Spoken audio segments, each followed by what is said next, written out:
दोस्तों, यदि आपके खेत में आपको जो है लीफ रोल वायरस आलू के अंतर्गत दिख रहा है, पत्तियां कुछ ऊपर की तरफ कर्ल हो रही हैं इस तरीके से, तो ये वायरस हो सकता है या फिर ये पोटाश की कमी हो सकती है।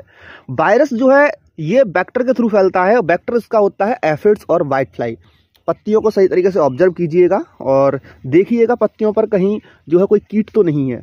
पत्तियों की निचली सतह जो होती है वहीं मिलेगा आपको।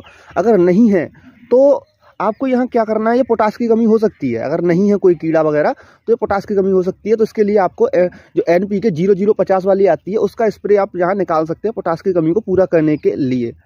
और यदि ये वायरस की समस्या है तो वायरस की समस्या है तो इस समय आपको जो है नाइट्रोजन खेत के पास नहीं लानी है बिल्कुल भी। और पोटाश वाले केस में भी आपको नाइट्रोजन खेत के पास नहीं लानी है। अगर आप नाइट्रोजन यानी यूरिया अपनी फसल में देते हैं तो आपकी फसल नष्ट हो सकती है। और ये वायरस की प्रॉब्लम है तो वायरस की प्रॉब्लम के लिए आप जो है इमिडाक्लोप्रिड और फिप्रोनिल या फिर आप जो है यहाँ बाइफेंथ्रिन, डाइफेंथ्यूरॉन या फिर आप यहाँ जो है UPL का उलाला आता है जिसमें फ्लोनिकोमेड होता है, आप उसका स्प्रे कर सकते हैं।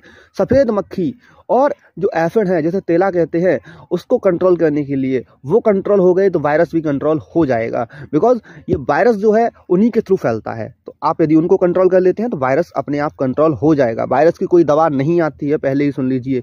किसी भी आप दुकानदार के पास जाएंगे उससे कहेंगे वायरस है तो वायरस के लिए वो आपको कई सारी जो है दवाएं भर के दे देगा, लेकिन वायरस के लिए अभी तक कोई दवा नहीं बनी है। वायरस जो है कीड़े आप रोक लोगे, कीटों को रोक लोगे तो वायरस जो है कंट्रोल हो जाएगा। बस आप जानकार बनिए, सतर्क रहिए और खेती बाड़ी से जुड़ी जानकारी के लिए हमें फॉलो कर लीजिए।